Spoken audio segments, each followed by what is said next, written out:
ternyata seperti yang Bung Rocky sampaikan itu betul sekali, tepat sekali bahwa kebijakan yang diambil pemerintah untuk menyelesaikan tenaga non ASN ini seperti wanita, Bung. Seperti wanita itu indah dalam fiksi, menyakitkan dalam kenyataan. Seperti itu kebijakan yang saya rasakan. Satu waktu ini pasti akan terjadi, orang akan tuntut di situ. Nah, yang kita hitung, apakah Pak Prabowo sebagai presiden mampu melihat itu sebagai tuntutan publik? Kalau itu dia mampu lihat, dia akan pulihkan semua konsep perhitungan ekonomi, dialihkan pada yang memerlukan, termasuk honorer. Kalau sekarang daftar yang dibuat oleh Pak Prabowo masih memasukkan di situ, APBN akan membiayai IKN, APBN akan membiayai beberapa proyek strategis yang dibuat oleh presiden. Kan mesti kita marah. Sementara difabel tadi saya bicara tuh, kawan-kawan honorer yang udah menghasilkan harapan bahwa akan ada bonus demografi itu lumpuh. Karena tadi seolah-olah Pak Prabowo kesirep sama Pak Jokowi. Nah, kita mau baca itu. Tentu kita akan baca lebih strategi. Apakah ini strategi presiden untuk menunda sampai terjadi semacam kegerahan politik? Itu soal taktik dan strategi. Tapi yang berbahaya kalau taktiknya itu menggerogoti strateginya. Nah, itu yang menerangkan kenapa hari-hari ini itu semua orang lagi bagaimana, Danantara butuh 14.000 triliun. Dananya diambil dari mana? Dari BUMN. Boleh aja tuh. Lalu BUMN merasa bahwa ya kalau cuma soal ngerjain proyek Danantara kenapa nggak kita aja? Tapi orang merasa bahwa BUMN tuh korup semua tuh. Lalu berpikir kalau begitu Danantara tidak akan korup karena BUMN akan ditinggalkan. Faktanya orang-orang BUMN dimasukin lagi ke Danantara. Kan itu soalnya kan. Jadi muter di situ masalahnya tuh. Nah, ini keadaan semacam ini yang bikin kita menganggap bahwa perlu ada kekuatan yang makin fokus untuk mengingatkan pada presiden bahwa kekacauan hari ini masih bisa diperbaiki seandainya.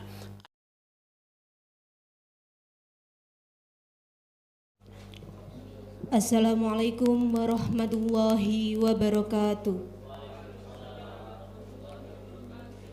Bismillahirrahmanirrahim. Assalatu wassalamu ala asrafil anbiya'i wal mursalin Sayyidina wa maulana Muhammadin wa ala alihi wa sahbihi ajma'in. Amma ba'd. Kepada yang terhormat perwakilan dari Ketua Rayon yang sudah menyiapkan diskusi hari ini, dan tak lupa kepada guru honorer dan semua yang sudah hadir pada malam hari ini. Pertama-tama marilah kita panjatkan puji syukur kehadirat Allah Subhanahu wa taala yang telah memberi kita kesehatan sehingga kita bisa berkumpul di tempat ini dalam keadaan sehat walafiat, tak kurang suatu apapun. Kedua kalinya sholawat terbingkai salam semoga tetap tercurah limpahkan kepada junjungan kita Nabi Agung Nabi Muhammad SAW yang kita nantikan syafaatnya di yaumil qiyamah nanti. Amin amin ya rabbal alamin.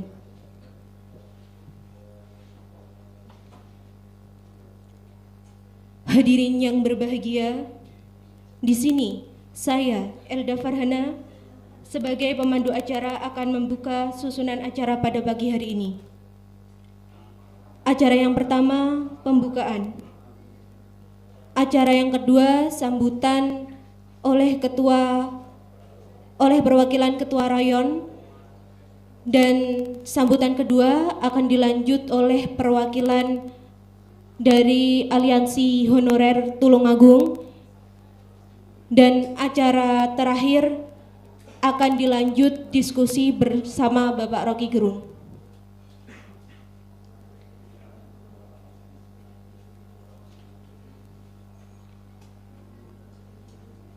Sebelum kita memulai acara pada malam hari ini, marilah kita membaca Al-Fatihah terlebih dahulu. Ala hadiniyah wa ala kulli niyatin sholih.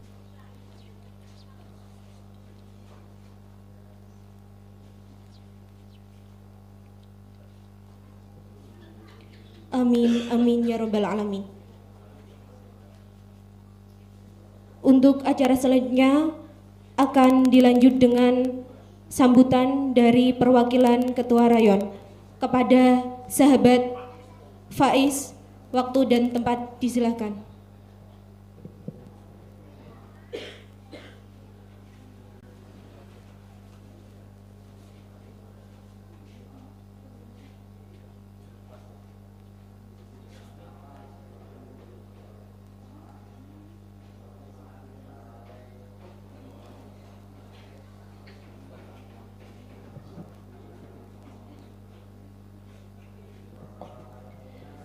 Karena sahabat Faiz sedang berhalangan, akan diwakili oleh sahabat Nizar. Silahkan. Assalamualaikum warahmatullahi wabarakatuh. Alhamdulillahirabbil alamin wa bihi nasta'inu ala umuri dina waddin wa la haula wala quwwata illa billahil aliyyil azim. Amma ba'du. Yang terhormat seluruh tamu undangan dan juga sahabat-sahabat, Bapak dan Ibu dari komunitas-komunitas yang telah hadir pada malam hari ini, kami sampaikan terima kasih atas partisipasi dan juga kehadirannya. Sedikit yang kami harapkan daripada acara ini yaitu kita melaksanakan diskusi interaktif yang mana di tengah-tengah era situasi yang memang masih abu-abu, yaitu dari ketidakpastian guru honorer dan juga dampak yang diakibatkan oleh isu-isu daripada pemangkasan anggaran atau efisiensi dari pemerintah yang telah diberlakukan. Maka kami harap pada malam hari ini kita mampu ataupun tahu dari secercah diskusi yang bisa kita laksanakan, dan juga kami memohon maaf yang sebesar-besarnya atas ketersediaan yang mungkin masih terbatas baik dari segi fasilitas maupun persiapan yang telah panitia kami sajikan pada malam hari ini. Dan mungkin tidak banyak yang dapat kami sampaikan dari perwakilan ketua-ketua rayon yang hari ini menjadi salah satu ataupun perwakilan yang hadir pada malam hari ini. Intinya kami memohon partisipasi aktif dari dialog yang kami sampaikan bersama dengan Forum Diskusi Akal Sehat Indonesia, yang mana pada malam hari ini alhamdulillah kita punya kesempatan untuk saling berdialektika, saling beradu argumentasi dan saling mengutarakan pendapat, dan semoga kita pulang dari sini bersama-sama membawa sebuah ilmu yang bermanfaat baik di hari ini maupun hari selanjutnya dan untuk keberlangsungan hidup kita bersama. Mungkin sekian yang dapat saya sampaikan, ada kurang lebihnya mohon maaf. Wallahul muwaffiq ila aqwamit thoriq. Wassalamualaikum warahmatullahi wabarakatuh.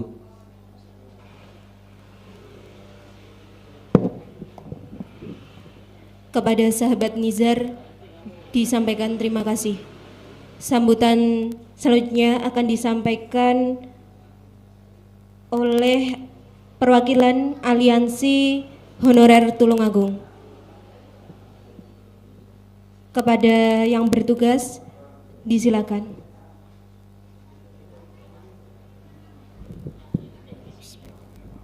Assalamualaikum warahmatullahi wabarakatuh. Selamat datang kawan-kawan semuanya yang ada di Jong Java Cafe ini. Terima kasih sebanyak-banyaknya karena telah hadir di sini memenuhi undangan dari kawan-kawan. Kita kolaborasi antara kawan-kawan dari rayon, dari mana? Al-Khawarizmi Al-Ghazali, dan ini satu yang unik, berkolaborasi antara mahasiswa dan honorer R2 R3 Tulungagung mewakili seluruh honorer R2 R3 se-Indonesia. Terima kasih untuk kawan-kawan yang sampai saat ini terus concern untuk membela kesejahteraan, membela perjuangan kawan-kawan. Semoga dengan diskusi ini bisa menjadi solusi kita untuk menyelesaikan atau mencari akar permasalahan dari apa yang terjadi polemik selama ini yang diakibatkan karena sistem yang mungkin masih perlu dievaluasi. Saya rasa sambutan tidak saya perpanjang begitu panjang, ini kita lanjutkan untuk acara selanjutnya. Terima kasih mari saya kembalikan.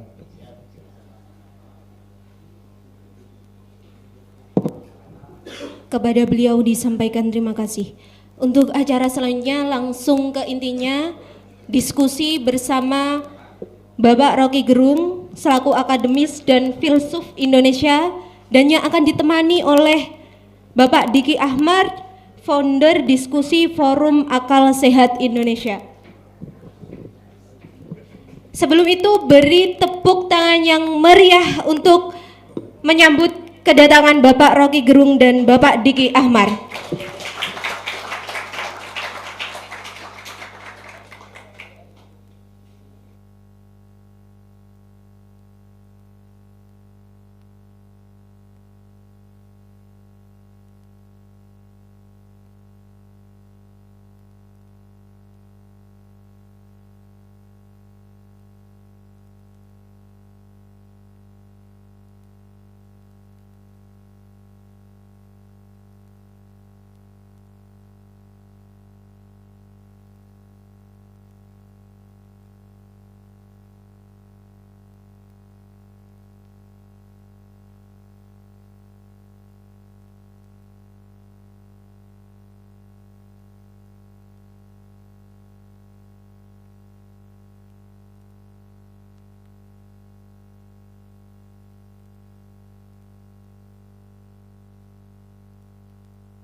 Langsung? Nggak ada MC? Oke, bismillahirrahmanirrahim. Assalamualaikum warahmatullahi wabarakatuh. Para korban-korban pemerintah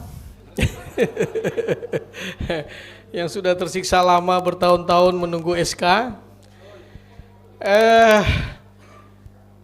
Ini sebetulnya persoalan klasik di Indonesia ya. Artinya dari Sabang sampai Merauke, kalau saya sedang pergi ke daerah-daerah, hal yang sama selalu terjadi. Hanya memang kalau daerah-daerah provinsi tertentu seperti Kalimantan Timur yang PAD-nya besar, PBD-nya besar, honorernya tetap berjalan gitu ya. Bahkan banyak hal-hal lain yang mereka bisa dapatkan. Berbeda dengan daerah-daerah tertentu seperti Tulungagung misalkan, pasti persoalan honorer ini persoalan yang cukup menyedihkan ya buat teman-teman semua. Sekarang negara tidak makin lebih baik. APBN kita sudah tersunat oleh pembayaran hutang dari pemerintah sebelumnya yang harus dibayar. Tahun ini 1 bulan depan sudah harus menyiapkan 800 triliun ya Prof ya? 800 triliun yang harus dibayarkan untuk membayar hutang negara. Pada saat itu sudah pasti dia tidak mungkin memikirkan honorer gimana ya, kita bayar bagaimana ya. Situasinya memang negara sudah tidak memungkinkan untuk itu. Ada harapankah Indonesia menjadi terang? Masih ada harapankah buat teman-teman honorer ini mendapatkan segera SK-nya?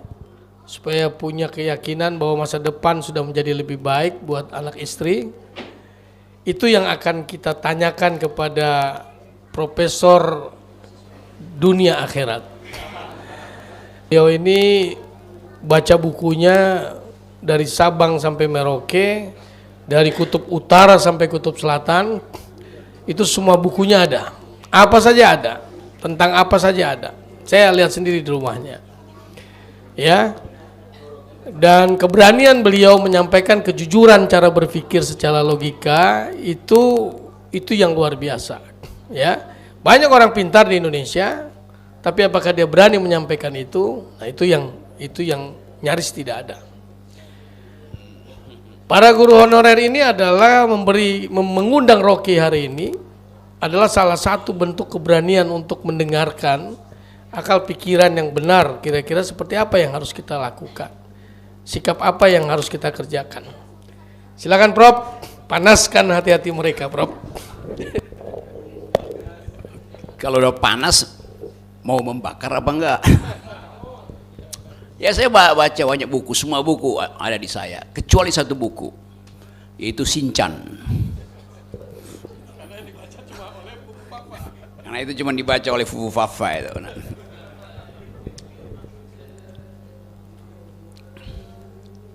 Dari mana mulai ya? Saya tahu apa yang Anda harapkan, apa yang Anda tunggu, yaitu kepastian. Dan itu yang nggak akan ada. Nanti saya terangkan. Ini sama seperti dulu Rendra itu nulis naskah drama, adaptasi dari drama Prancis, judulnya Waiting for Godot.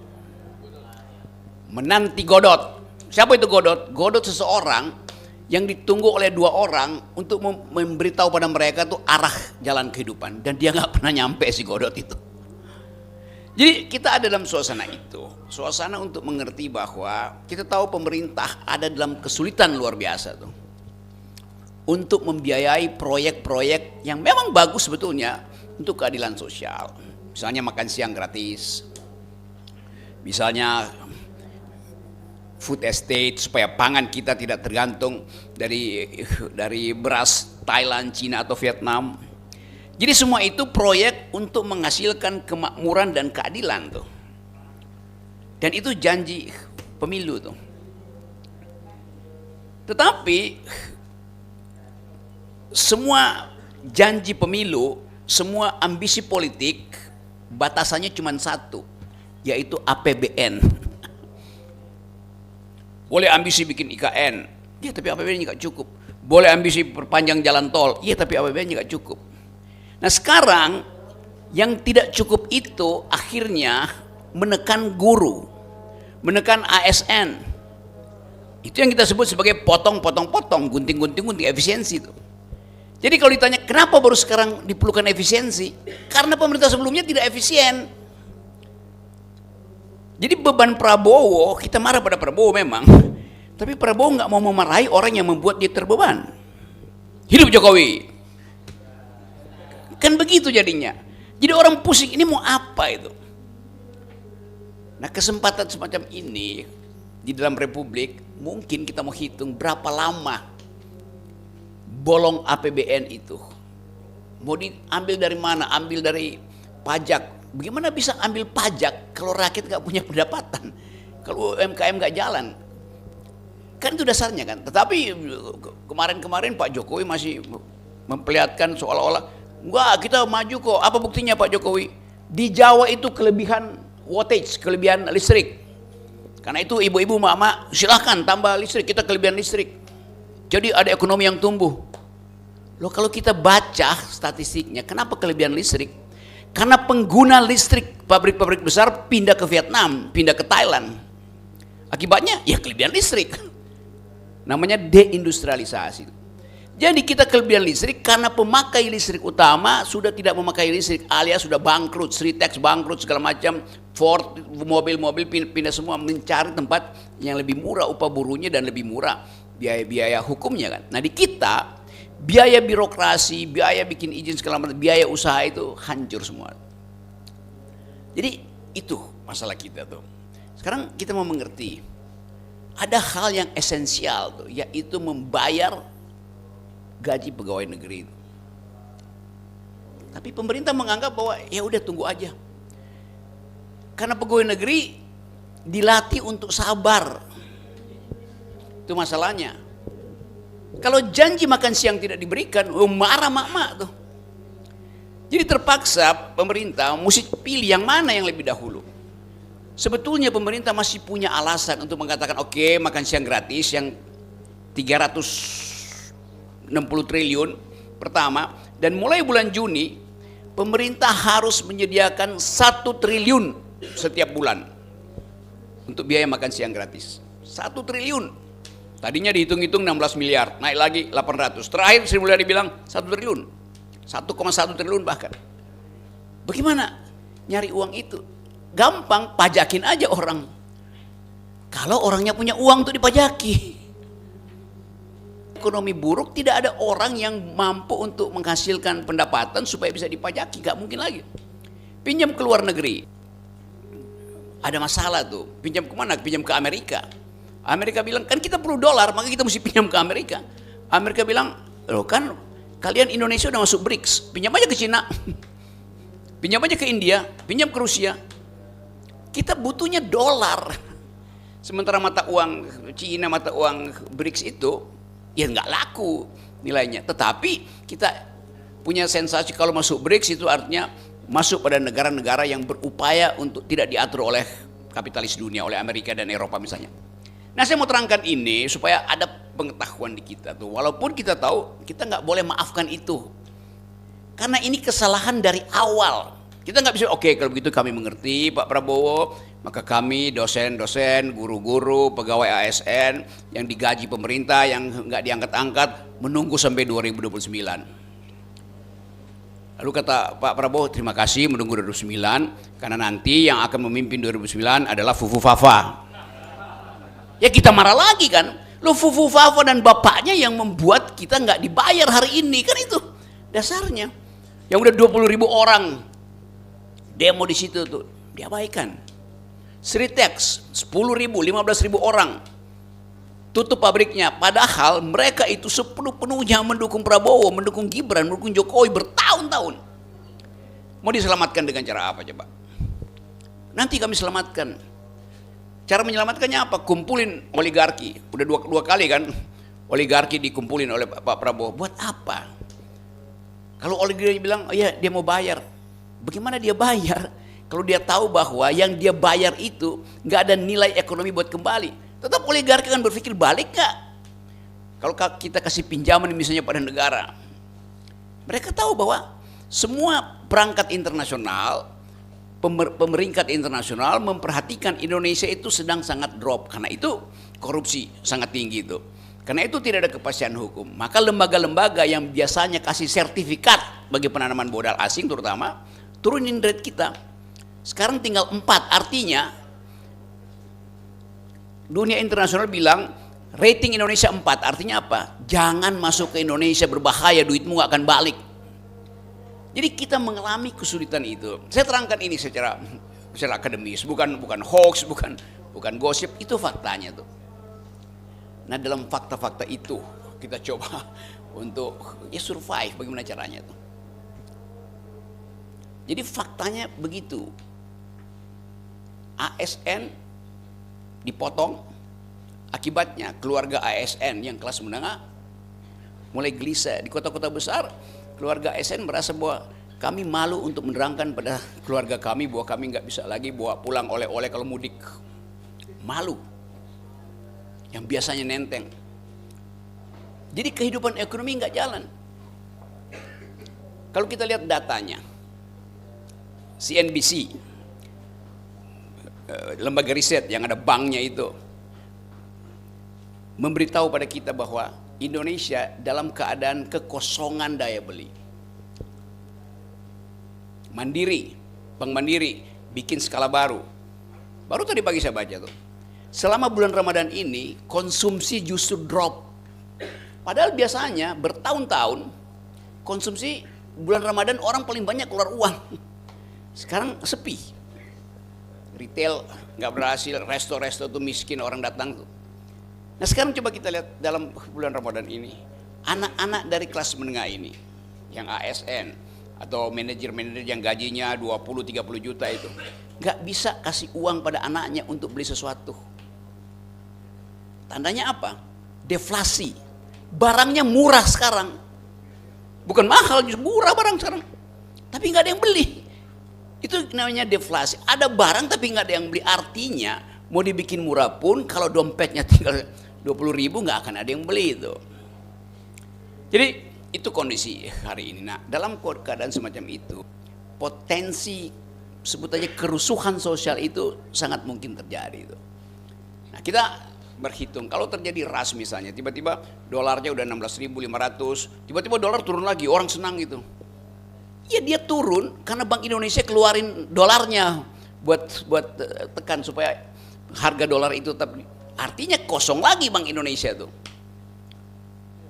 Kan itu pengertian dasar ilmu ekonomi yang kita pelajari sama-sama itu di SMA apa nih udah diajarin seperti itu tuh. Bagaimana cara lain untuk dapat uang gampang? Cetak uang. Bagaimana menghidupkan ekonomi? Kalau ekonomi butuh tadi 800 triliun mesti bayar, hilang tuh. Sekarang mau mengembalikan 800 triliun itu. Kalau saya Menteri Keuangan, saya cetak aja uang. Saya cetak 1.600 triliun. 800 triliun saya kasih pada pengusaha UMKM supaya produksi barang. 800 triliun saya bagi-bagi pada honorer, ASN supaya mereka beli barang UMKM. Maka hidup ekonominya tuh gampang. Tetapi 2 hari kemudian inflasi, naik harga-harga. Kenapa? Karena jumlah uang yang beredar itu tidak sebanding, tidak setara dengan produksi yang diperlukan sebetulnya. Apa akibatnya? Hancur sama seperti awal Orde Baru, 600% inflasi. Lain kalau Amerika cetak uang. Uang Amerika itu beredar dari Washington sampai Tulung Agung. Ada money changer. Ada uang masuk lewat Western Union. Karena dolar berlaku di seluruh dunia. Uang saya rupiah sebanyak apapun begitu keluar dari bandara nggak ada harganya tuh. Dolar. Itu masalahnya. Jadi sekaligus pengetahuan dasar tentang bagaimana ekonomi bekerja. Nah kita frustrasi melihat itu. Lalu kita berpikir bagaimana caranya kita bertahan hidup tuh. Jadi ini problemnya yang kalau orang berpikir sebagai rasional person, rasional ekonomi, dia pikir ngapain saya jadi godot menunggu yang nggak pasti? Mending berhenti menunggu. Artinya apa? Resign dari lalu bikin petisi itu. Kan cuma itu dasarnya kan. Kecuali kita tahu bahwa bulan depan akan ada yang honorer ini udah pasti diangkat itu. Tapi kan kita tahu angka-angkanya nggak mungkin. Karena tetap diperlukan 1 triliun per bulan untuk biaya makan siang gratis tuh. Nah pemerintah mungkin menganggap ya tenaga honorer pasti masih ada tabungan. Iya, tapi kalian saya tahu bolak-balik ke ATM 50.000, 75, balik lagi 50.000, 75.000 kan. Itu masalahnya tuh.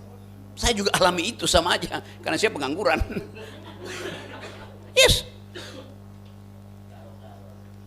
Ya karena dilarang, nggak ada orang yang mau semua kontrak saya dengan BUMN dibatalkan karena saya kritik terus pemerintah kan. Tapi saya ambil risiko itu tuh. Ini cuma soal pilihan, mau ambil risiko apa enggak itu. Jadi sekali lagi ini bukan kompor, ini cuma pilihan itu. Karena kalau saya hitung, ya pemerintah akan buying time, akan beli waktu. Ya sabarlah. Sementara kita tahu bahwa makin lama daya beli kita makin turun. Jadi data-data lebaran ini menunjukkan bahwa nggak akan ada fresh money masuk ke Indonesia. Nah kalau kita hubungkan dengan keadaan internasional, nggak ada juga yang mau masuk investasi di kita untuk menciptakan lapangan kerja. Kenapa? Karena mereka merasa akan ada kerusuhan politik. Tanda-tandanya ada di situ. Dasarnya itu. Mereka tahu bahwa tidak ada kepastian hukum kalau mau investasi di Indonesia itu. Tanah nggak jelas, pemilikan nggak jelas. Tiba-tiba ada aturan baru yang kita ada di dalam keadaan kacau. Nah itu yang kita sebut Indonesia gelap. Tapi kemudian pemerintah bilang enggak, kalian yang gelap. Ini nggak ada kesempatan untuk diskusi baik-baik dengan pemerintah tuh. Pemerintah memusuhi rakyat yang bilang Indonesia gelap. Padahal sebetulnya kalau kita hitung, pemerintah bilang gelap dan karena itu reaksi masyarakat, kabur dulu aja.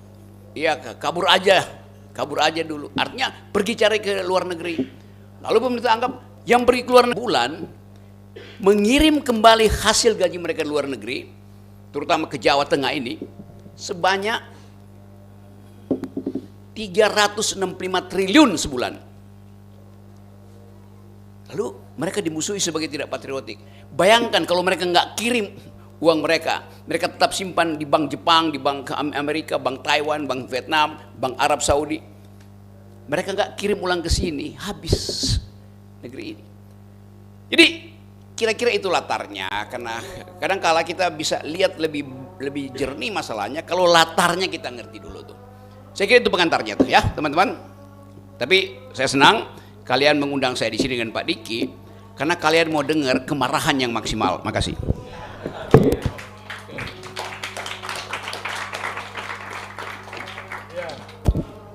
Ya, jadi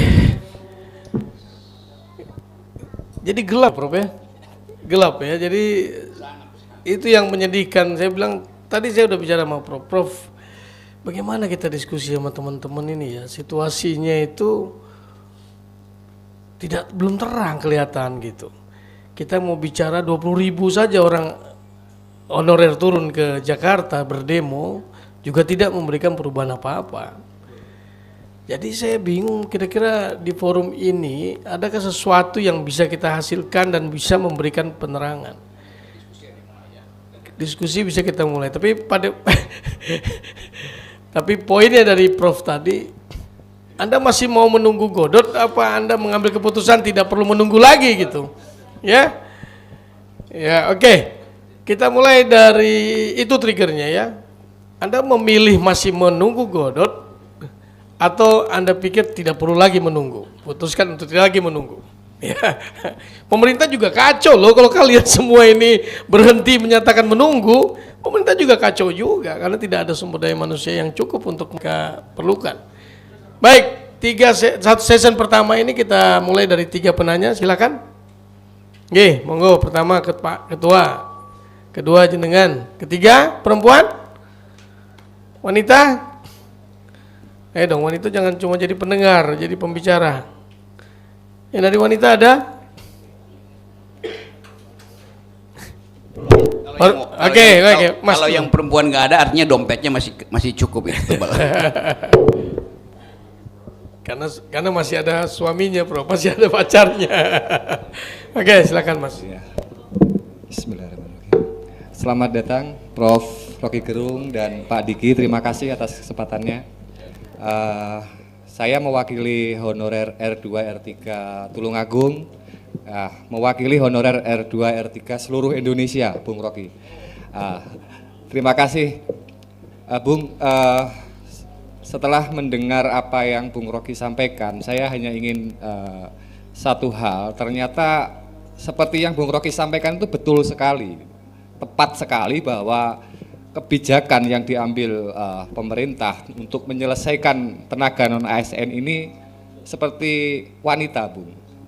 Seperti wanita itu indah dalam fiksi, menyakitkan dalam kenyataan. Seperti itu kebijakan yang saya rasakan. Mungkin itu adalah suara dari seluruh honorer di Indonesia. Enggak. Seperti itu. Kita mendapatkan satu kebijakan baru, kita ada harapan baru. Setelah pada kenyataannya 1-2 hari muncul lagi satu kebijakan baru. Itu saya minta tanggapan dari Bung Rocky, bagaimana kita sebagai yang sudah mengabdi lama di bangsa ini dianggap sebagai manusia. Seperti terima kasih. Ya, itu juga yang saya perjuangkan setiap hari gitu. Tetapi untuk menghasilkan sesuatu yang efektif, organisasinya harus betul-betul kokoh. Isunya harus makin lama makin tajam. Coba mungkin Pak Prabowo Presiden lagi tunggu siapa yang harus disalahkan karena Indonesia berutang itu. Kan nggak mungkin Pak Presiden bilang yang salah itu adalah yang sebelah kiri saya. Oh fotonya nggak ada, biasanya sebelah kiri itu. Kan itu yang ditunggu. Kalau itu terjadi, yang dituntut mahasiswa kan adili Jokowi, dituntut mahasiswa. Bukan turunkan Jokowi, udah turun. Jangan dong adili. Loh itu permintaan yang paling masuk akal, artinya melalui prosedur hukum. Disebut makar, loh mengadili itu bukan makar, mengadili artinya bawa senjata, buat tangkap orang itu. Jadi sebetulnya kemampuan kita untuk menghasilkan kembali Indonesia yang berpikir ini ditentukan oleh daya kita untuk menyebutkan siapa sebetulnya yang bertanggung jawab terhadap keadaan ini. Di otak saya itu cuma itu yang mampu untuk membelah kembali kemacetan politik itu. Bayangkan, mak-mak itu, satu Indonesia itu menganggap bahwa biang keroknya adalah Mulyono dan Mulyani. Karena Mulyani adalah SPG-nya Mulyono. Kan begitu jalan pikirannya kan. Satu waktu ini pasti akan terjadi, orang akan tuntut di situ. Nah, yang kita hitung, apakah Pak Prabowo sebagai presiden mampu melihat itu sebagai tuntutan publik? Kalau itu dia mampu lihat, dia akan pulihkan semua konsep perhitungan ekonomi, dialihkan pada yang memerlukan, termasuk honorer. Kalau sekarang daftar yang dibuat oleh Pak Prabowo masih memasukkan di situ APBN akan membiayai IKN, APBN akan membiayai beberapa proyek strategis yang dibuat oleh presiden. Kan mesti kita marah.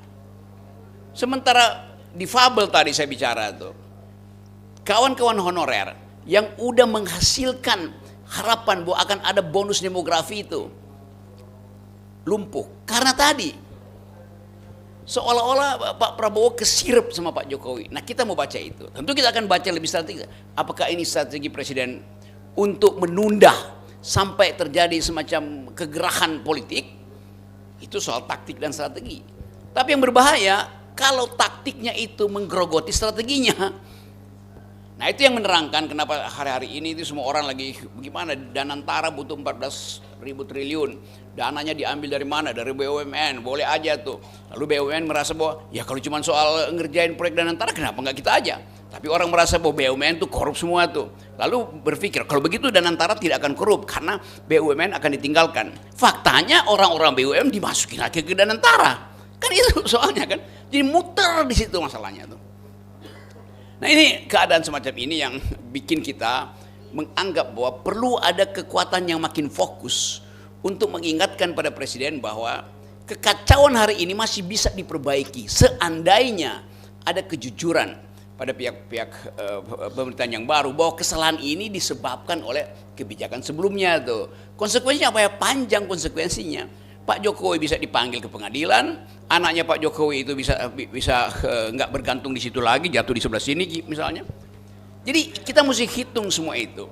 Hitungan yang paling buruk kalau terjadi krisis ekonomi, kita diras, ekonomi jatuh, pertumbuhan bisa -7 atau -13 kita pernah alami. Akhirnya kita mesti bangun lagi dari awal.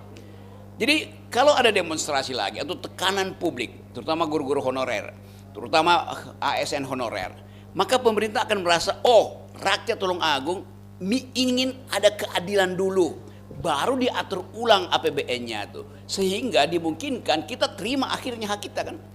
Kan hak Anda tertunda karena ya itu artinya udah nangkap punya. Makasih. Ya, buat teman-teman untuk mengerti ya bahwa yang dimaksudkan Prof. Rocky tadi, kalau ternyata ada sikap artinya ada timbul trust kepada pemerintahan baru dari para investor untuk memperbaiki keadaan di Indonesia sehingga investor tertarik masuk sehingga ekonomi bisa bergulir. Persoalannya kalau dia tetap bergantung kepada persoalan presiden yang lama, siapa yang mau masuk gitu ya. Kenyataannya tuh 10 tahun membangun IKN pun tidak ada investor yang mau masuk satupun.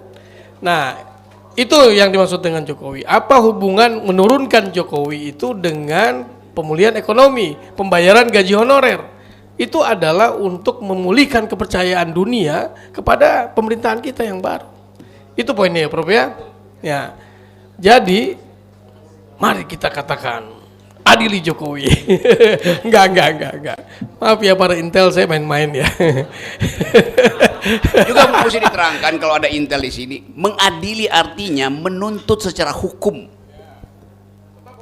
Ya hukum diproses, kan mengadili kan mesti depan pengadilan. Iya, tidak anarkis. Bukan mengadili di jalan raya, mengadili bahwa ada laporan tentang money laundering dari anak-anak presiden. Ada laporan tentang potensi presiden itu menyodorkan kebijakan yang hanya disukai oleh oligarki itu. Kan itu artinya menghina proses hukum kan.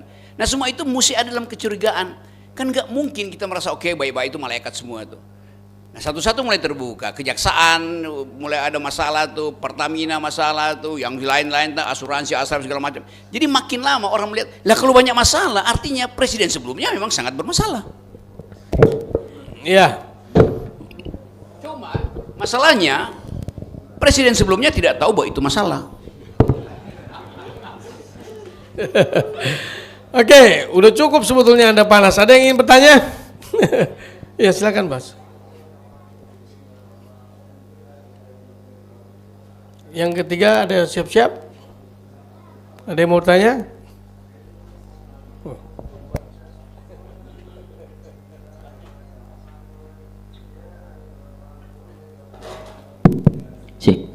Assalamualaikum warahmatullahi wabarakatuh.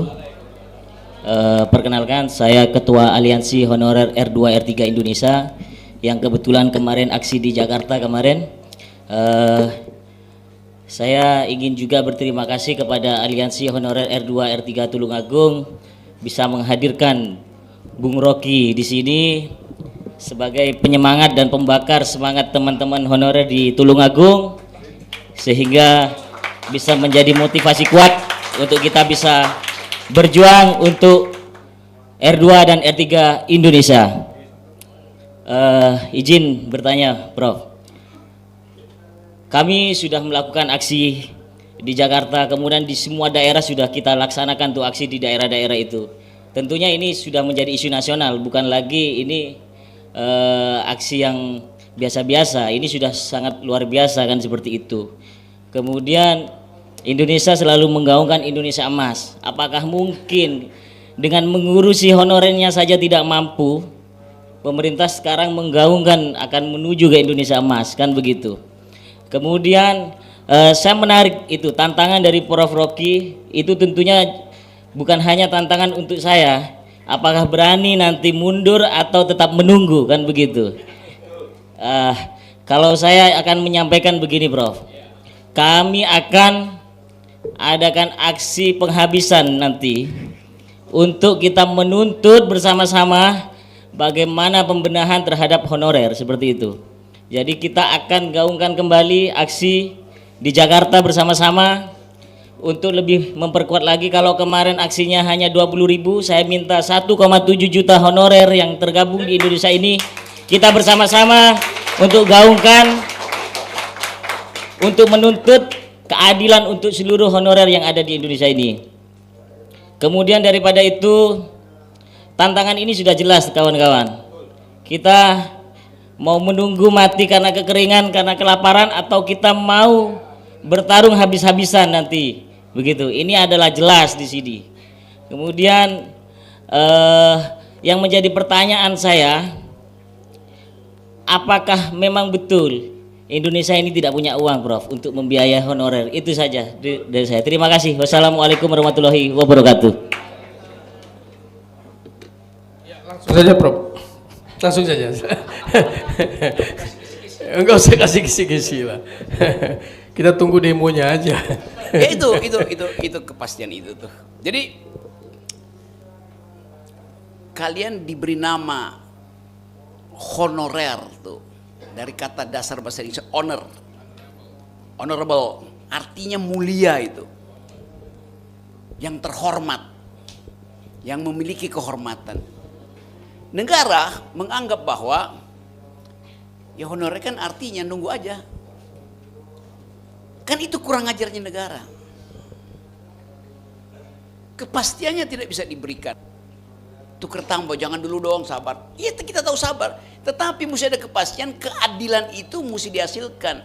Sabar bagaimana? Nunggu investasi asing, nunggu ekonomi tumbuh. Bagaimana ekonomi tumbuh? Ekonomi hanya tumbuh kalau ya boleh ada apa namanya nih, hilirisasi segala macam itu ekspor.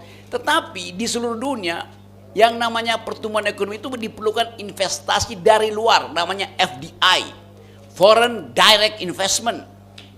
Itu yang nggak dapat kita di situ.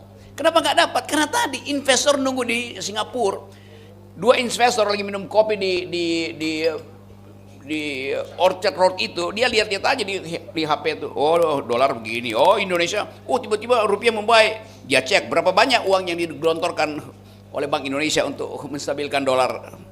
Oh, segini tuh. Kita lihatlah 2-3 hari lagi dia pasti drop. Satu investor yang nunggu di Orchard Road, dia telepon investor yang ada di Tokyo. Yang di Tokyo telepon yang ada di Paris itu. Kita mainkan yuk sebentar. Mereka menguasai peralatan untuk membuktikan bahwa mereka bisa mengendalikan ekonomi Indonesia. Kalau dia lakukan itu, selesai kita kan. Kenapa dia melakukan itu? Dia marah pada Indonesia karena demokrasi tidak ada, kepastian hukum tidak ada, keakraban warga negara nggak ada. Siapa penyebabnya? Ya Prabowo. Benar? Tidak. Prabowo baru 100 hari. Kemarahan mereka dari 5-6 tahun lalu. Ya itu kesalahannya kan. Jadi tetap ini bukan provokasi, saya nerangkan itu dan saya ingin terangkan itu setajam-tajam kemampuan akademi saya tuh. Jadi silahkan direkam dan ini biasa saya terangkan di mana-mana tuh. Tidak ada kebencian kita pada yang inginkan, ada keadilan. Ada bayangkan bisa kabinetnya sebesar ini dibiayai oleh pajak kita tuh dan kita nggak dapat semacam kenikmatan menjadi warga negara tuh. Bahkan begitu kita mau cari uang ke luar negeri, disuruh tidak patriotik, padahal kita keluar negeri untuk bawa devisa ke negeri ini kan. Jadi dasarnya itu tuh. Dan itu yang kalau kita lihat secara perlahan-lahan, kemarahan itu mulai terorganisasi tuh, mak-mak segala macam WA group itu. Nah itu yang menyebabkan legitimasi presiden makin lama makin turun. Negative impression pada Presiden Prabowo 75%. Itu dasarnya. Kompas baru-baru bilang 82%. Sekarang Kompas balik angkanya tuh terbalik akhirnya hanya dalam ya sebut aja 40 hari angkanya udah berbalik tuh. Nah bahayanya kalau legitimasi turun, kepercayaan pada aparat, pada institusi hilang. Akibatnya apa? Ya kekacauan di jalan. Dan itu bahayanya. Kalau kekacauan itu sekedar konflik politik gampang diatasi tuh. Tapi ini akan jadi konflik sosial. Dan di Indonesia konflik sosial itu elemen-elemennya ada elemen primordial. Ras, kelas, agama, suku. Itu potensi terjadi. Jadi kita mau terangkan ini sekaligus saya ingin diketahui oleh aparat keamanan bahwa kita hidup di atas bara gitu soalnya tuh. Nah, masalah ekonomi selalu menjadi masalah pertama yang bisa memberantakkan Indonesia tuh. 98 begitu, 65 begitu. Jadi kita punya pengalaman historis yang buruk, yaitu membuat ekonomi ini bagus. Bukan sekedar ya kebijakannya keliru memang. Motif untuk merampok itu yang menyebabkan semua kebijakan keliru. Bayangin Pertamina udah 5 tahun, padahal ada desain untuk merampok Pertamina kan begitu. Bukan direksinya yang salah kebijakan. Dari awal kebijakan itu disusun supaya tidak terendus kalau merampok. Itu dasarnya. Jadi semua itu ada di sini. Kita masih lihat mungkin Ibu Mega, PDIP masih mikir-mikir kalau Pak Prabowo dan Ibu Mega bisa saling bersalaman, mungkin lebih stabil. Tapi mungkin Ibu Mega bilang, saya akan bersalaman dengan Pak Prabowo. Tapi bagaimana kalau saya lagi bersalaman, berpapasan dengan Wakil Presiden?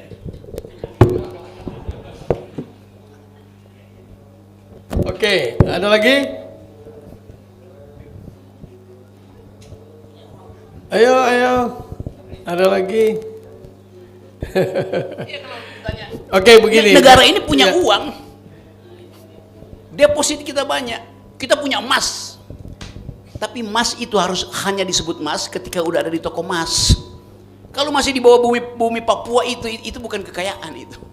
Ketika dia bisa dikonversi dan terlihat. Deposit iya, tetapi selama dia belum dieksploitasi, ya itu bukan kekayaan negara, itu kekayaan bumi. Bukan. Jadi negara ini dulu udah pernah diriset oleh orang asing itu. Indonesia itu negara nomor 2 terkaya di dunia dari segi potensi. Semua jenis mineral ada di kita. Kenapa? Semua mineral yang bagus itu ada di garis khatulistiwa. Kita di garis khatulistiwa. Mineral yang ada di kutub utara, mineral yang ada di kutub selatan itu di dalam putaran ekologi ratusan juta tahun itu akhirnya karena rotasi bumi semuanya naik ke berkumpul di khatulistiwa. Karena itu negeri ini penuh dengan mineral. Kan begitu teori geologinya kan. Putaran itu akan menyerap semua untuk ya kita punya semua itu. Kita punya semua kekayaan. Tetapi kita tidak punya kekayaan pikiran itu. Kan bayangin nih, wakil presiden kan mestinya mulai memikirkan honorer ini bagaimana. Wakil presiden diberi semacam tugas, pikirin dong hal-hal yang menyangkut kesejahteraan sosial. Apa yang dilakukan oleh Gibran? mondar-mandir banjir yang mondar-mandir itu ya mau ngapain tuh? Oh ya ini. Dia tahu banjir itu tidak bisa dia selesaikan, tapi dia foto-foto di situ. Damkar lebih berfungsi, tapi damkar nggak ada kamera. SBY sebelumnya, kekayaan yang dimiliki oleh Indonesia dikelola oleh satu perusahaan itu kembalinya berapa persen, sehingga akhirnya kekayaan Indonesia itu tidak bisa dinikmati oleh kita sendiri. Kita punya kekayaan, tapi masalahnya distribusinya adil apa tidak tuh? Zaman Pak Harto, semua oligarki diizinkan Pak Harto ambil. Pada waktu itu mungkin batubara masih sedikit, hutan diizinkan mengeksploitasi hutan oligarki. Tapi Presiden Soeharto pastikan harus balik ke negara separohnya tuh. Yang balik ke negara tidak separoh, cuman 35%. Zaman SBY yang balik juga tinggal 27%. Zaman Jokowi yang balik cuma 6%. Artinya ada korupsi, ada kesenjangan, itu masalahnya tuh. Jadi ini soal kecepatan oposisi untuk mengendus di mana potensi korupsi. Nah itu intinya.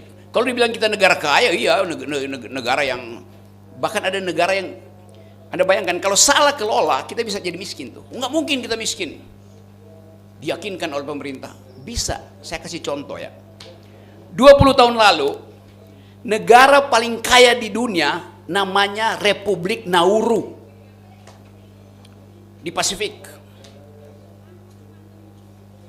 Satu keluarga di situ ganti mobil 1 tahun 7 kali. Jadi hampir setiap bulan dia buang-buang aja mobilnya tuh.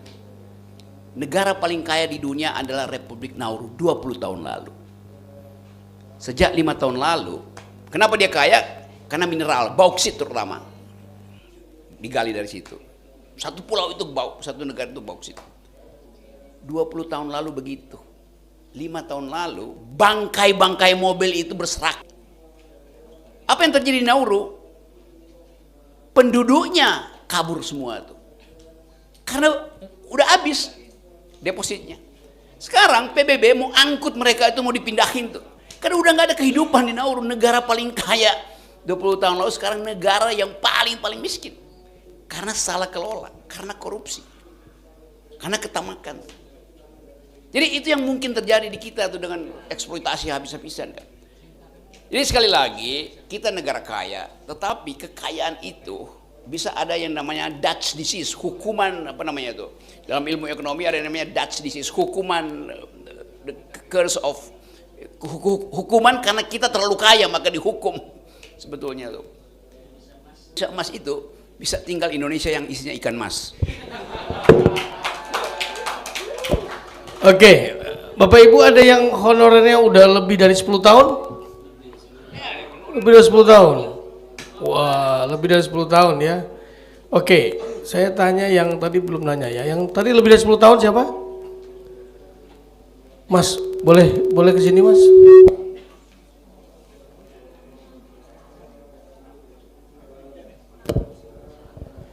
Oke, bagaimana Anda mensiasati kehidupan Anda dengan gaji honorer yang hanya selama 10 tahun itu, Mas? Ya, terima kasih kesempatan yang diberikan. Gini, Prof. Jadi kita dari teman-teman guru honorer itu selama bekerja lebih dari 10 tahun lebih, bahkan ada yang 21 tahun lebih. Itu, Prof. Jadi dari teman-teman itu bahkan ada yang gajinya hanya 50.000 1 bulan. Kadang digaji dirapel 3 bulan sekali. Karena kenapa? Karena siswa yang ada di sekolah tersebut sangat sedikit, bahkan tidak bisa membiayai teman-teman guru. Gimana siasatnya untuk membiayai keluarga kita? Ya pulang sekolah kita mencari pekerjaan lagi. Seperti itu. Akhirnya kayak tugas kita sebagai guru itu hanya sebagai hobi aja. Jadi honorer sebagai hobi aja. Pengabdian lah, pengabdian. Jangan ya. Hobi ya. Ya kalau guru oke, saya bisa nilai bahwa ya. Anda sudah punya jiwa untuk memutuskan menjadi guru. Itu lebih kepada pengabdian, kepada ya, passion ya. Sehingga 50.000 pun nggak masalah. Itu kayak abdi dalamnya keraton. Tapi dalam keraton kan begitu. Digaji 2.000 satu bulan pun tidak ada persoalan. Iya. Karena buat adalah pengabdian. Tapi kemudian Anda mensiasatinya dengan melakukan pekerjaan lain setelah itu. Setelah pulang. Ya, kalau guru kita bisa maklumi ya. Saya mau tanya kalau pegawai negeri, ada nggak? Bukan pegawai negeri, honorer pemerintahan yang lebih dari 10 tahun. Ya, aku sudah ngerti. Yang lain ada? Yang lain? Yang 15 tahun, 20 tahun? Honorer? 8 tahun. Ada? Mas, monggo Mas, silakan Mas.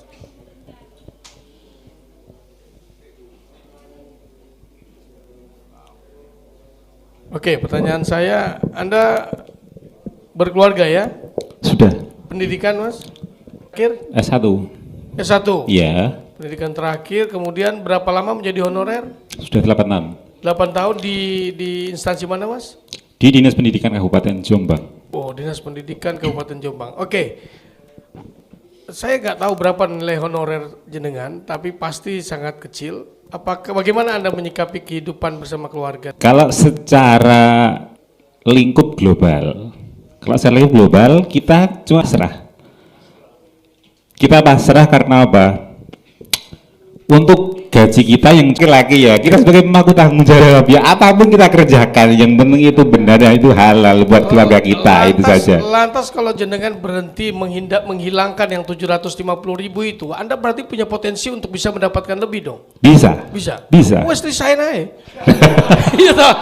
Ngapain menunggu gol? Nah, gini terkadang kan seperti ini, Bang. Ini sebagai mungkin teman-teman semua juga sama kan.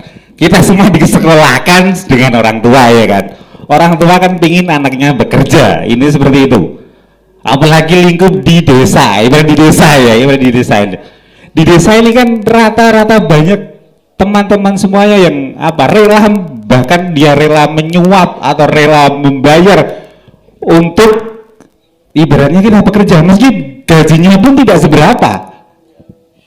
Ini fenomena nasional di Jawa juga seperti ini. Saya paham itu ya. Oke ya. Saya punya mertua juga begitu juga.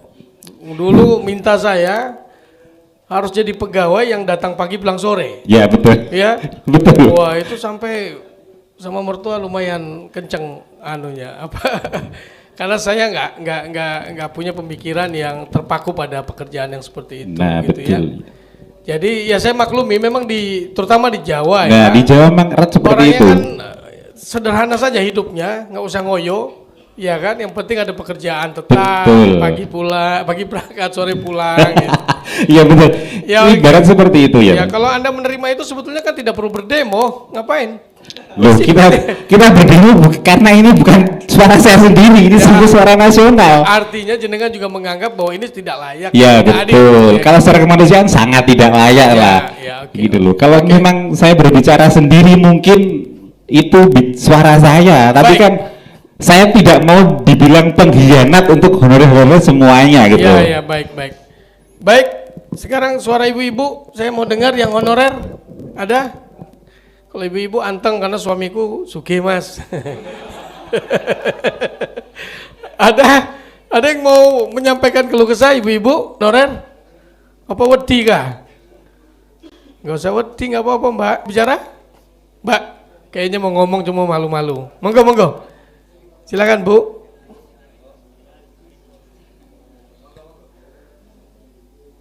Nggak ada, Mbak. Iya, gitu dong berani. Ya, silakan. Assalamualaikum warahmatullahi wabarakatuh. Terima kasih atas kesempatan dan waktunya untuk saya. Honorer status R3, saya sudah menjadi honorer kurang lebih 16 tahun. Saya kerja di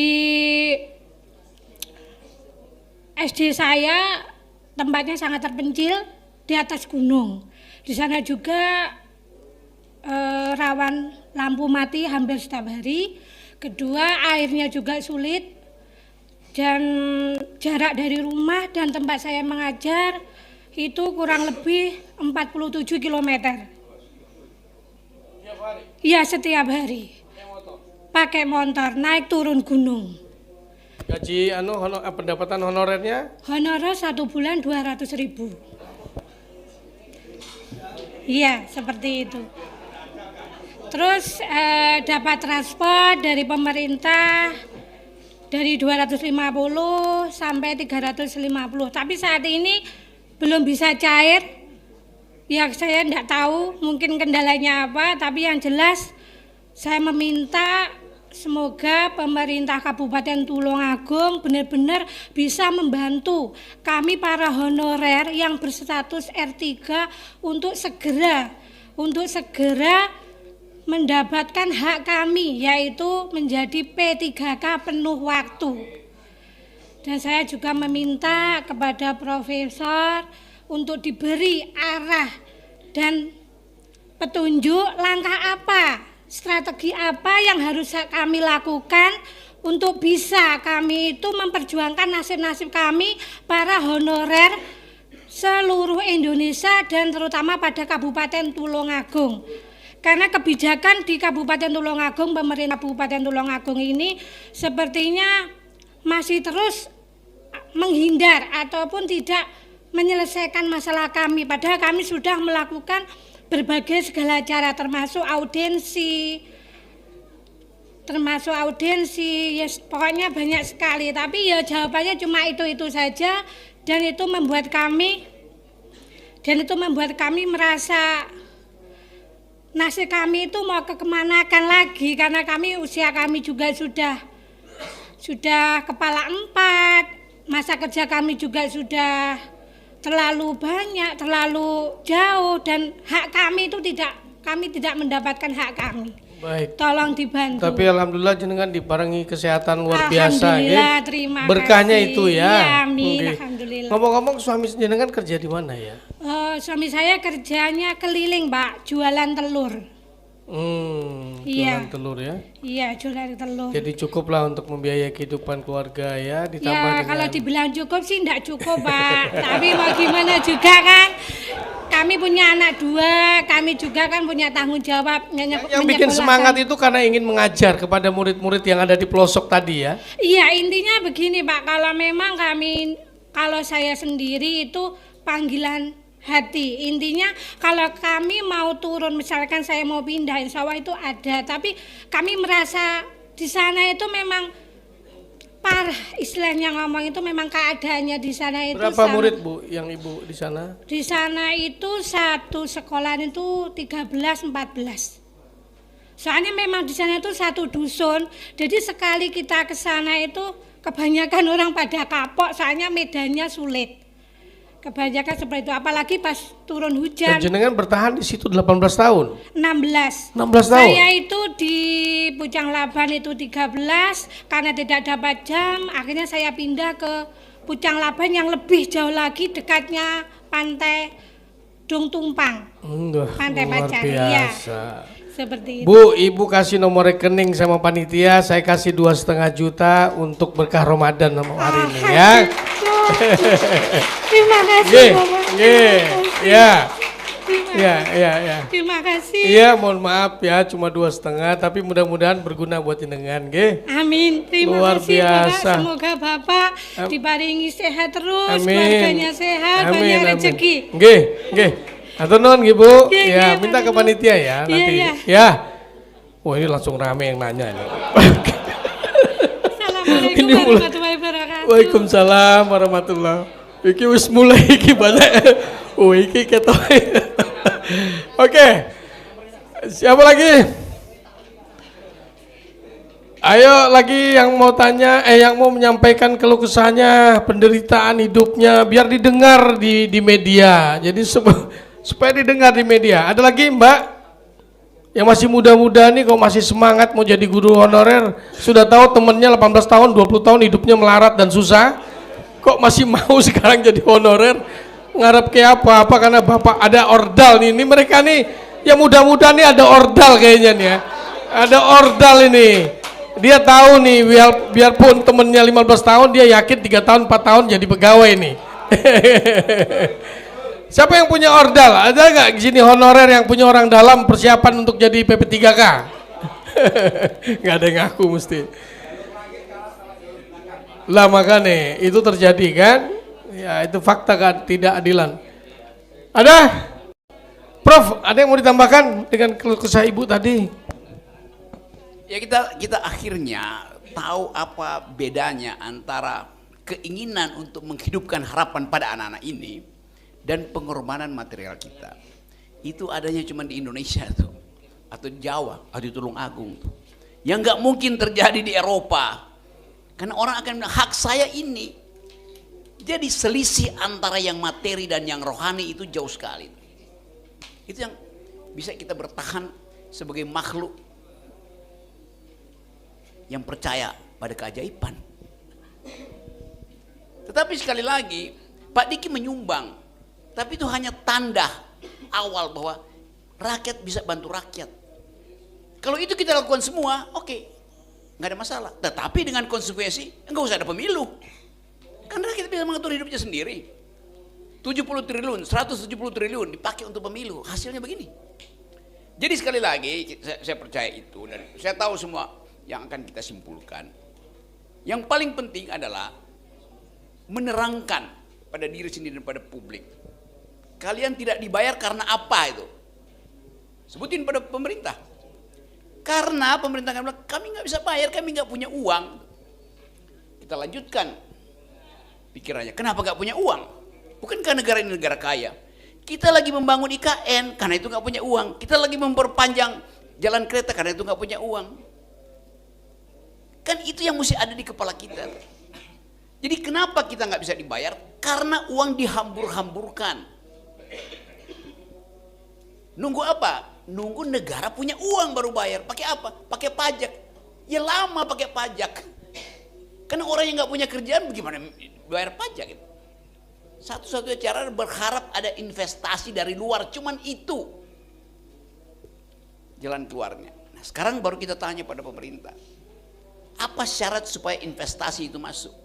Syaratnya cuma 3. 1, ada kepastian hukum. Hukum nggak boleh dipermainkan.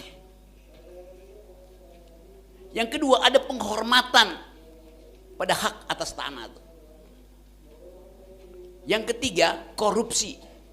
Indeksnya mesti diturunkan. Indeks korupsi kita naik terus. Indeks korupsi kita sekarang 34, 33. Zaman SBY 40. Apa artinya 30? Apa artinya 40? Indeks 40 artinya dari 100 orang ada 40 orang jujur. Sekarang 33 artinya dari 100 orang Indonesia cuma 33 yang jujur. Yang tahu itu investor asing. Maka investor asing merasa, bagaimana mungkin kalau Anda 33? Saya mau investasi, nggak balik modal saya dong.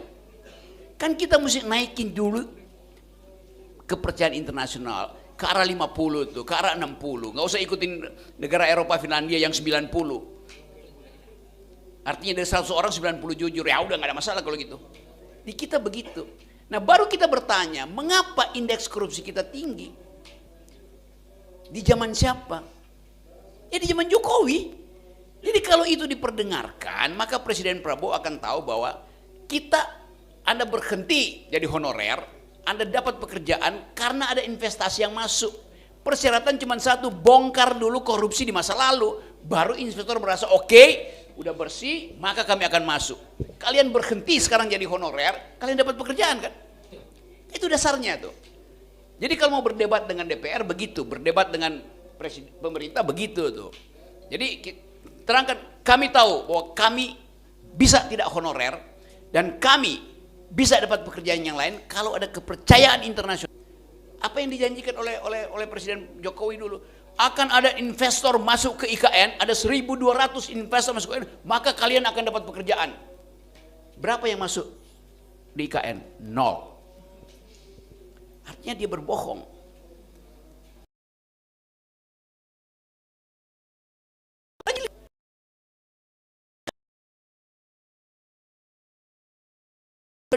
Kan itu dasarnya tuh.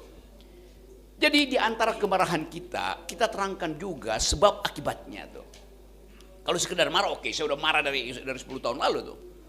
Tetapi kita ada dalam upaya untuk menerangkan pada publik bahwa kita mengerti masalahnya. Dan keterangan itu lewat demonstrasi sangat bagus. Tapi tulis argumen yang kuat di situ.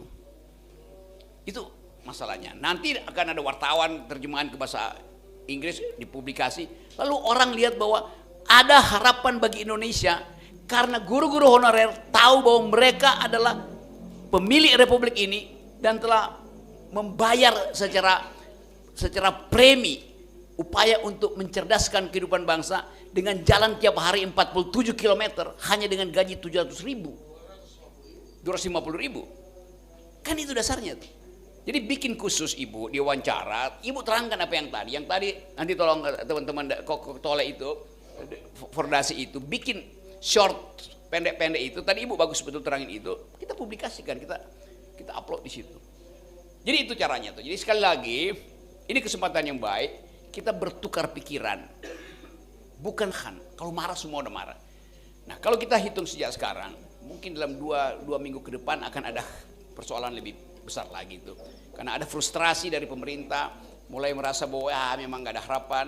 Masyarakat sipil, masyarakat kelas menengah terutama tuh yang turun gengsi hidupnya itu pasti akan drama. Itu udah jadi rumus. Kalau pakai bahasa bulan Ramadan udah sunatullah tuh. Tapi kita percaya bahwa kita masih mampu untuk menerangi Indonesia yang gelap. Karena ada prinsip inara baka labil mirsad. Tuhan mengetahui apa yang sedang berlangsung. Assalamualaikum warahmatullahi wabarakatuh. Demikian tadi kultum dari Ustadz Rocky Gerung. Oke, jadi prinsipnya Anda bisa nangkap ya Pak Ketua, bahwa kalau Anda tuntut pemerintah sekarang supaya membayar meningkatkan gaji mereka atau menjadi P3K, percaya saya tidak akan dikabulkan. Karena gak ada uangnya. Yang Anda tuntut adalah bahwa terbayar. Kalau roda ekonomi di Indonesia ini berjalan dengan baik. Roda ekonomi berjalan kalau ada investor asing yang masuk ke Indonesia. Investor asing masuk kalau ada kepercayaan mereka kepada negara. Caranya adalah Ini gampang, adili mereka yang membuat negara ini gelap supaya udah terang sekarang. Kan cuman itu cerewetnya. Investor bilang ya cuman cerewet, tapi kami tidak akan tetap masuk. Kenapa? Itu biang-biang korupsi masih di situ. Dan antara dibikin untuk menghidupkan ekonomi. Investor bilang, oh ya bagus, 14.000 triliun itu dalam 3 bulan itu kita udah masuk di situ. Begitu dia lihat, wah kok pengawasnya Jokowi? Loh, kok ada Erick Thohir di situ? Yang di dalam mata internasional ini biang kekacauan, biang disorganized. Jadi itu intinya tuh. Nah, kita mau belajar dari Tulung Agung ini bahwa kita mengerti semua isu ini. Kita mengerti politik global, kita mengerti keresahan rakyat, kita mengerti apa yang menjadi kecemasan Presiden Prabowo hari ini. Kita anggap bahwa Prabowo bagus, dia ingin menghidupkan ide kerakyatan, karena itu dia bikin koperasi 70.000 se-Indonesia tuh. Tetapi problemnya bukan di situ. Problemnya menghidupkan roda ekonomi untuk mengejar pertumbuhan 8%. Nah pertumbuhan 8% itu tidak mungkin hanya dari dalam negeri. Pasti mesti ada modal asing di situ. Jadi begitu cara berpikir. Saya kira teman-teman banyak yang dari S1 di sini. Tetapi kemarahan itu hanya akan sukses kalau secara logika tuh. Ada lagi honorer yang baru 2 tahun tapi sudah menderita. Ada lagi yang mau? Sudah? Oke. Arte, apa kita perlu tutup sekarang? Mbak, kelihatannya serius tadi dengerin Mang Rocky. Apa disampaikan oh enggak? Oke, silakan Mas, silakan. Nambah 2 kali. Prof, saya mau bertanya, sumber dari masalah ini kan sebenarnya dari Undang-Undang ASN tahun 20 nomor 20 tahun 2023, Prof. Ini sumber permasalahannya itu dari situ, yes. Karena di situ disebutkan bahwa penuntasan ASN itu harus selesai maksimal di akhir 2024. Sedangkan sampai sekarang PP-nya belum keluar, Prof. Kalau dari sudut pandang perspektif Prof. Rocky bagaimana, Prof? Seperti itu. Mohon, terima kasih. Jadi dalam hukum berlaku prinsip sesuatu yang sudah diundangkan bila tidak direalisasi berlaku dengan sendirinya setelah 30 hari. Kan itu prinsipnya kan. Atau kalau ada penyimpangan digugat dokumen itu ke PT UN. Tetapi ujungnya juga sama. Debat-debat hukum aja. Kan pemerintah harusnya bilang iya kami tahu itu, tapi uang kami nggak ada. Kan akhirnya muter di situ tuh. Dan memang faktanya begitu. Kalau tanya pada Sri Mulyani berapa kas negara sekarang? Ya mungkin 200-300 juta mungkin. Yang lain ada hutang itu. Bayangin, negara nggak ada cash. Masalah nggak ada masalah. Di mana-mana negara boleh nggak ada cash. Masalahnya kalau terjadi satu kondisi yang negara mesti keluar. Misalnya terjadi gempa bumi di separuh Jawa, terjadi banjir, mesti keluarin cash. Nah kosong cashnya. Itu dasarnya kan. Jadi sekali lagi pengetahuan kita, pengetahuan makro kita membuat kita tahu mana jalan yang mesti ditempuh. Jalan hukum pasti ada itu, persoalan di konstitusi, jalan administrasi ada bahwa dokumen itu cacat sebetulnya karena ingkar janji pemerintah kan bisa dipersoalin. Nah yang membuat orang peduli adalah kalau langkah-langkah itu dibarengi dengan itu sudah bagus tadi, terus dia demonstrasi. Karena demonstrasi adalah hak demokratis yang paling bagus ada tuntut dengan demonstrasi itu. Saya kira itu masalahnya. Kemudian ajukan kayak penggalan-penggalan tadi yang saya usulkan tuh, videos yang bisa jadi viral tuh. Kan itu saya baru tahu itu 47 km, coba bayangin itu kan. Dan naik gunung segala macam tuh. Saya bisa bayangin kesulitan itu karena setiap hari saya hidup saya masuk keluar hutan mendaki gunung. Jadi saya tahu tuh di mana tempat. Satu waktu saya naik gunung apa dekat-dekat sini ya. Sumbing. Saya naik gunung Sumbing, bertemu dengan ibu umur 60 mendekati 70 tahun, kira-kira 5-6 tahun lalu. Ibu, kenapa? Naik gunung sampai udah 3-4 jam sampai di pos 3. Tadinya saya Pak hanya di dekat-dekat sini, tapi makin lama nggak ada kayu bakar lagi. Rupanya dia cari kayu bakar. Makin lama dia makin ke atas. Kayu bakarnya habis, maka dia nebang kayu yang masih mentah, ditinggalin di situ, besok pagi dia cari lagi tuh. Kan ini merusak lingkungan. Tapi buat dia, bagaimana dia mau bertahan hidup? Terpaksa merambah hutan-hutan kecil di kaki Gunung Sumbing kan. Lalu saya tanya, ibu, kenapa? Nggak ada bahan bakar apa? LPG-nya nggak ada. Ibu nggak ada uang. Saya punya uang, tapi LPG-nya nggak ada. Jadi bayangin. Jadi bukan dia miskin, maka dia merambah hutan. Karena supply energi itu, distribusinya itu dikendalikan oleh kartel. Demikian juga energi yang lain kan. Jadi itu masalah utama kita. Jadi saya percaya bahwa pembicaraan malam ini menghangatkan batin kita untuk meminta hak sambil bertahan, sambil berharap bahwa Presiden Prabowo akan tahu masalahnya bersumber dari korupsi selama 5 tahun sebelumnya tuh. Nah kalau itu kita ajukan, kita beri semangat pada Presiden Prabowo untuk memberantas korupsi bahkan sampai ke pemerintahan sebelum ini, yaitu Jokowi. Itu. Nah kalau itu dilakukan, rakyat lega. Oh ada harapan tuh. Kalau rakyat lega, tidak akan ada lagi Indonesia gelap. Kalau Indonesia gelap tidak lagi viral, investor merasa Indonesia udah terang, maka mereka akan masuk kembali ke Indonesia. Itu jalan pikirannya. Assalamualaikum warahmatullahi wabarakatuh. Ya, sebetulnya masih ada 1 jam lagi, tapi kelihatannya sudah cukup ya.